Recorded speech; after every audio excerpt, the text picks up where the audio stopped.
हर्षद शंतिलाल मेहता, एक नाम जो 1990s में पूरे भारत में हर जुबान पर था। कुछ लोग उसे बिग बुल कहते थे, कुछ लोग Amitabh Bachchan of Dalal street. लेकिन असल में ये कहानी है एक ऐसे इंसान की जो गरीबी से उठकर लाख्स और करोड़ का खेल खेलने लगा। 1964 में गुजरात के छोटे से गांव पनेली मोती में पैदा हुआ। वलीद एक छोटा टेक्सटाइल बिजनेस चलाते थे। फैमिली मुंबई शिफ्ट हुई, एक झोपड़ी में रहना शुरू किया। यहाँ हर्षद का बचपन गुजरा, मगर उसके ज़हन में एक आग लग गई। एक दिन बड़ा बनना है। स्कूल के बाद सेल्समैन, इंश्योरेंस एजेंट, क्लर्क सब ट्राई किया, लेकिन उसे समझ आया कि असली पैसा दलाल स्ट्रीट पर है। 1937 में एक ब्रोकरेज फर्म ज्वाइन की। उसने सीखा कि स्टॉक मार्केट सिर्फ नंबर्स नहीं, साइकोलॉजी का गेम है। 1980s मैंने अपनी फर्म खोली, grow more research and asset management. अब खेल शुरू हुआ। 1980s के एंड में इंडिया का फाइनेंशियल सिस्टम पुराना था, कंप्यूटर्स नहीं, सब मैनुअल था। बैंक्स के बीच में शॉर्ट टर्म लोन को रेडी फॉरवर्ड डील कहते थे। मतलब एक बैंक दूसरे बैंक को शॉर्ट लोन देता और इसके बदले सिक्योरिटी पेपर्स दिए जाते। यहाँ हर्षद ने लूपहोल पकड़ लिया।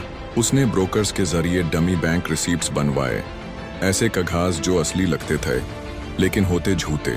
इसका मतलब पैसा मार्केट में आ गया, लेकिन कवर करने के लिए फेक डॉक्यूमेंट्स दिए गए। फिर हर्षद ने यह पैसा स्टॉक मार्केट में डाला। वो एक ही कंपनी के शेयर्स खरीदता, ACC cement, Sterlite, Apollo tyres. जब डिमांड बढ़ गई, उनकी प्राइस रॉकेट की तरह ऊपर गई।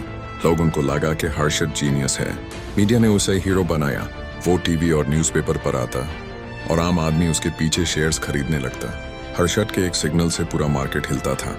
उसको लोग बिग बुल कहने लगे, क्योंकि उसके बुलिश सेंटिमेंट से मार्केट हमेशा ऊपर जाता। 1990 तक हर्षद मेहता एक लेजेंड बन गया। उसकी एक ही बात करोड़ों इन्वेस्टर्स के लिए ऑर्डर थी। हर्षद ने अपनी सक्सेस का पूरा मजा लिया। 15,000 स्क्वायर फीट का घर, 5 इंपोर्टेड गाड़ियां, टोयोटा लेक्सस जैसी कार्स। वो क्रिकेट मैच में जाता तो क्राउड उसे चीयर करता, लेकिन पर्दे के पीछे स्कैम चल रहा था। हर्षद 5,000 करोड़ रुपीस से ज्यादा का पैसा बैंक सिस्टम से स्टॉक मार्केट में घुमा रहा था। अप्रैल 1992 में जर्नलिस्ट सुचेता दलाल ने एक्सपोज किया कि हर्षद ने SBI के पैसों का मिसयूज किया है। ये न्यूज आई और मार्केट हिल गया। शेयर्स जो रॉकेट की तरह ऊपर गए थे, वो नीचे गिर गए। इन्वेस्टर्स के करोड़े डूब गए। बैंक समझ गए कि उनके पास जो बैंक रिसीप्ट्स हैं वो फेक हैं। पूरा देश शॉक में आ गया। हर्षद मेहता के खिलाफ 70+ क्रिमिनल केसेस फाइल हुए। उसे CBI ने अरेस्ट कर लिया। हीरो से विलन सिर्फ कुछ हफ्तों में ये बदल गया। स्कैम के बाद हर्षद मेहता ने कोशिश की कि वो अपनी तरफ से सच साबित करे। उसने बोला मैंने लूप होल्स यूज किए, चोरी नहीं की, लेकिन कोर्ट ने उसके अगेंस्ट जजमेंट दिया।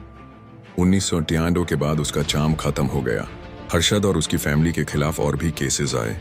दिसंबर 2001 में जेल में हार्ट अटैक से हर्षद की मौत हो गई। उम्र सिर्फ 47 साल। उसके साथ एक एरा खत्म हो गया। लेकिन हर्षद मेहता के स्कैम के बाद इंडिया का फाइनेंशियल सिस्टम बदल गया।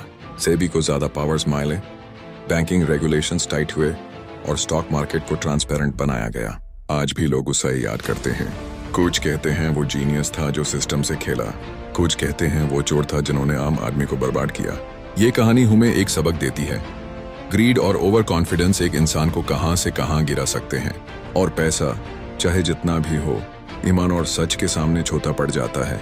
ये थी कहानी हर्षद मेहता की। बिग बुल जो एक वक्त में भारत के सपनों का हीरो था और फिर एक स्कैमस्टर बन गया। जिंदगी एक स्टॉक मार्केट की तरह है, कभी ऊपर कभी नीचे, लेकिन असली इन्वेस्टर वही है जो पेशेंस, ऑनेस्टी और डिसिप्लिन से चलता है। अगर आपको ये कहानी पसंद आई तो याद रखिए, और भी कहानियां हम लेकर आएंगे। मैं हूं द ग्लोबल मायर, दुनिया की कहानियां एक नए नजरिए से। ये थी कहानी एक ऐसे इंसान की जो आसमान तक उठा और जमीन पर आ गिरा।